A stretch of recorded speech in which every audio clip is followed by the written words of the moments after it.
Ano yung natugtog na yun? Sa taas. Wala yun, yung ano yan. Yung games ni Justin. Yung Justin. Yung ganun kaya nila.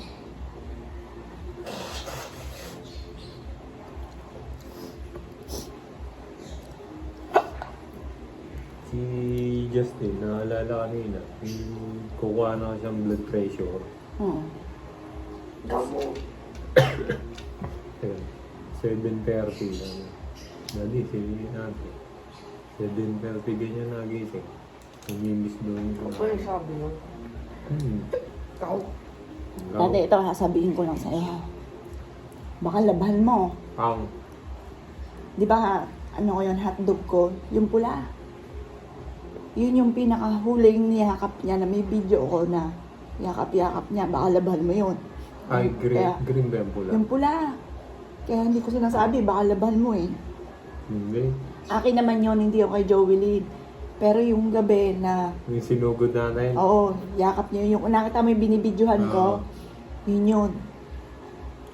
Ngayon ko lang nabanggit kasi baka bigla mong labhan. Hindi ko nilalaban talaga yun. Yun. Pero yun, sa akin yun. Kumbaga, hindi kasama Niyakap sa... lang niya. Oo.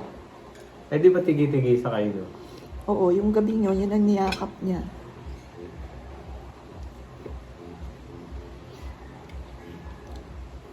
Ako lang na ginala yung umaga. Pag-kissing na, gabi na, anak. Inom ano muna ng tubig na mainit bago ka maligamgam, bago ka maligo. May pagkain ka sa baba. Sabi mo, Daddy, maaga pa. Maya-maya. Araw-araw gano'n, di ba ano?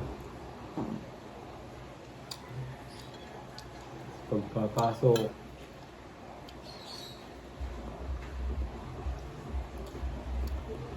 Pag minsan, parang okay lang, hindi ka naiiyak.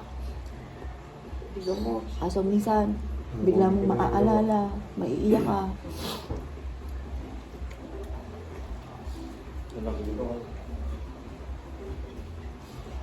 anak dyan, iinom mo ng gamot dyan. Ito na.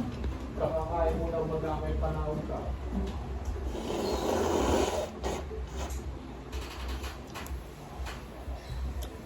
Ito po, papapak lang po ako. Hindi rin ako makain na rin ng rice. Pero kumakain ako minsan ng wheat bread, carbohydrate. Mamaya po magsuswimming po kami. Sabi ko sa anak ko, anak, hindi pa kayo nagsuswimming dyan ng boyfriend mo. Yun nga po si Olan. Mag-swimming kayo dyan. Sabi niya, o sige mami, sabi ko, ipapalinis ko sa daddy mo, sabihin mo lang.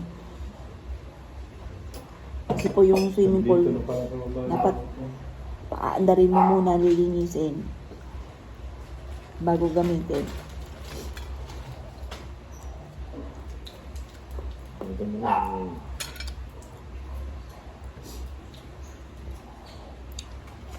Pag may diabetes, tapos na-late ka po ng kain, nahihilo. Pero dati, ganun talaga, nahihilo po ko. Minsan, tinitiis ko lang. Pero siguro kung walang pangyaring ganito, hindi rin ako magpapa-check up. Titiisin ko lang din. Pero ako, panay paalala ko sa inyo, kontra pa kayo sa akin. Tapos kahapon po,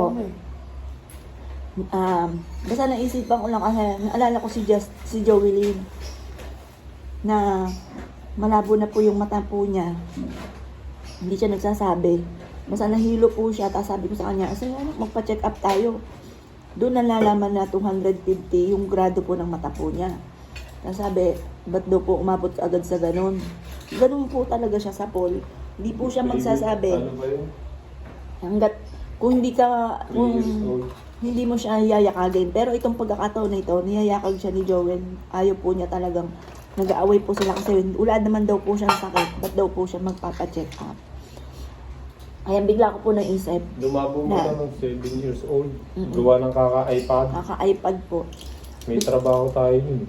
Naisip ko po na baka itong aking anak na bunso ay tumaas din ang grado kasi yung salamin po niya, wala naman pong grado yung parang protection lang kapag po siya ay sa cellphone. Ang patawag daw yung radiation, astigmatism.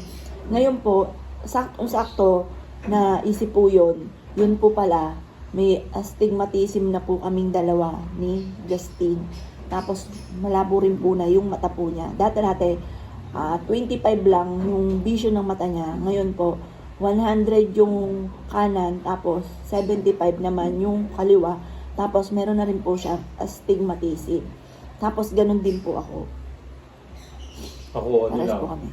right side, 25. Ito po mister ko, 25 lang. Di ba ang Normal lang. normal 20. Wow. Siya po 25. 5 lang yung ano. Pero siya yung nakasalamin. Wala din ako astigmatism. Wala din siyang astigmatism. Siya po yung tipo ng tao, yung mister ko. Yan siya yung, pag kami naramdaman kahit konti lang, talagang maalaga po siya sa katawan. Kami naman po, Pag malala na, yan, ako naman, hanggat kaya kong titiisin ko. Tapos, naalala ko, kaming dalawa ng anak ko, ni Joey, nakalimutan niya yung salamin niya. I-order po kami. Hindi namin makita yung menu. I-orderin namin. Medyo nagtagal nga po kami doon kasi hindi namin matanaw, hindi namin maaninag. Ang ginawa ko po, kinuha ko yung camera tapos sinum ko. Doon lang namin nakita. Kaya alam ko, sa sarili ko, malabo talaga rin ang mata ko. Yan. Etong anak kong bunso, anak, huwag kang mamana sa akin kasi yung anak kong panganay at anak kong bunso, tingin ko mana sa akin kasi parang hanggat kayang tiisin, hindi ako magpapacheck up. sakit lang ang ulo ko pag ano, yung lagi niyo ako inaano, yung kontra niyo ako, yung inisipin ko, kaya nasakit ang ulo ko. Taas na niya. Yung bakit nga, yung sumunod sa akin ito, laging gusto sila tama. Ay. Hindi ngayon, na-realize yung mga sinasabi ko. Pagdating po sa kalusugan, siya po ang boss. May sumama ko na. Saan? Bakit? Patay ka?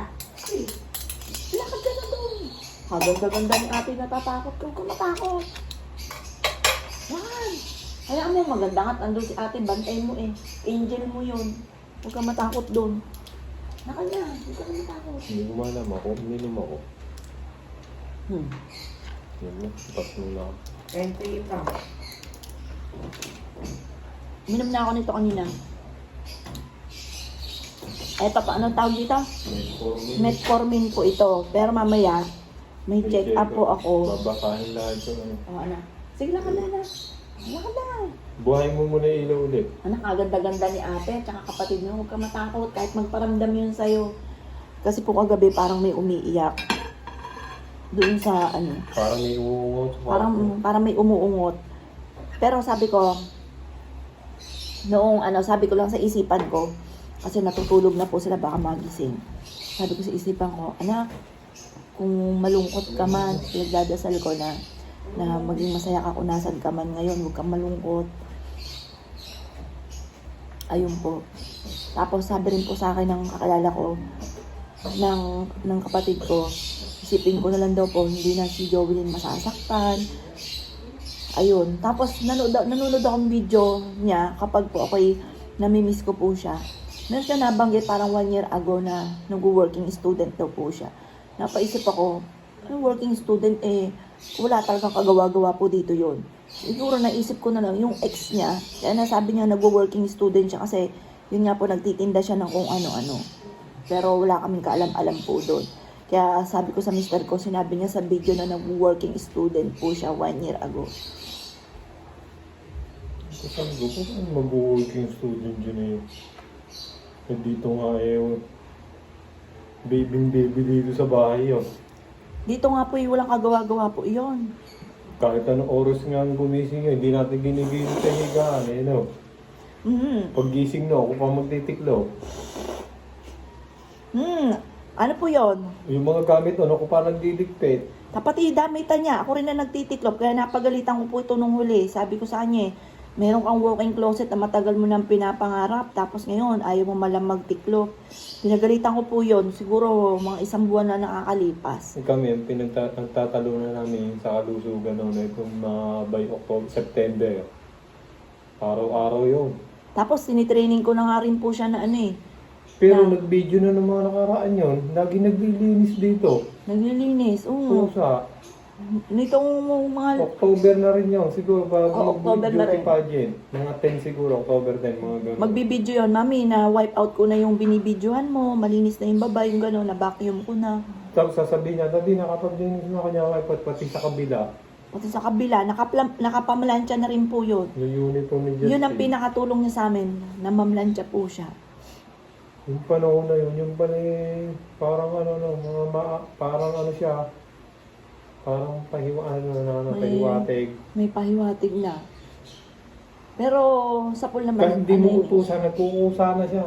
Ito, Sasabihin October, siya, ano? tapos na, mga Oo, October o October. September, mga ganun. Katapusan ng mga papasok ang October. Tapos parang hindi siya napapagod sa magpa-practice pa, no? so magpa-practice So, pa. online pa meron nakakapag-dinis na. Tapos nagtitiklop ng mga damit daw.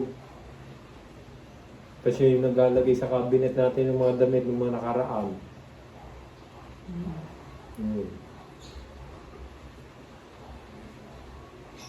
Ang dami niyang mga sulat doon, yung mga diary, na talagang umaatungal ako ng iyak kapag nababasa. Ito naman mister ko, hindi daw niya kayang basahin. Pati yung album na dumating, hindi daw niya kayang tignan. Ako naman, yun ang gustong gusto ko. Nagsisearch nga po ako, nainis nga po ako kasi meron po siya isang cellphone.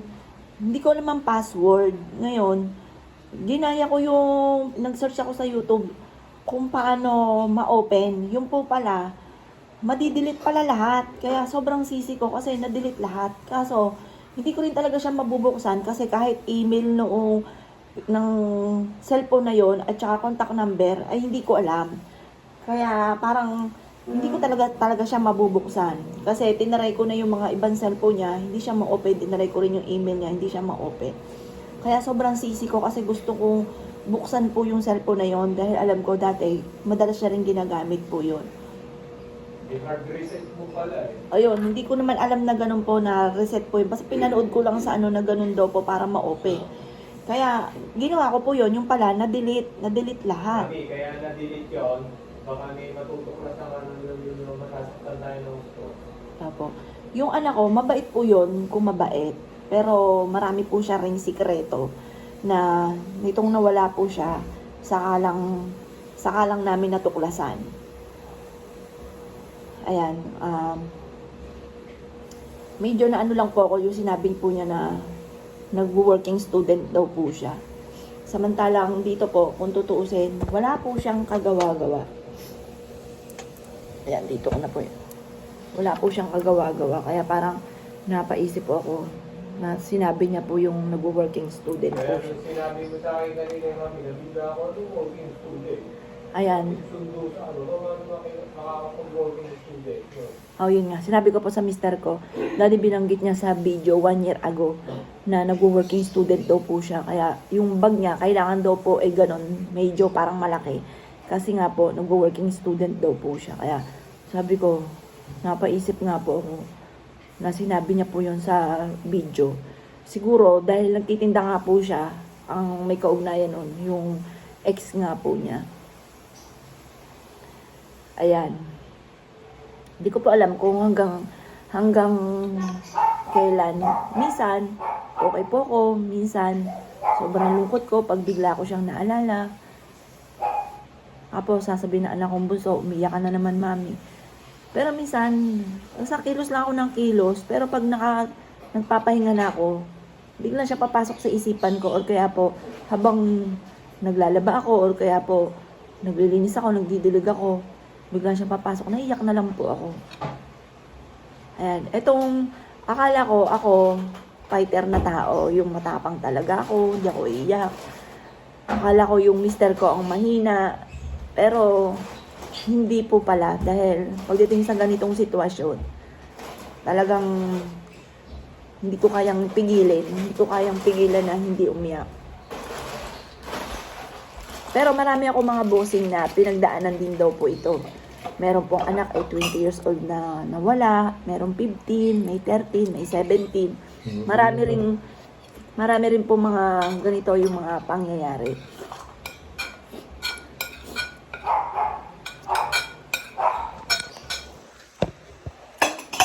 Ikaw na maghugas. Mag-ano ako doon ako. Ako na maghugas. Tuloy mo na yung ano doon. Mag-ano na ako.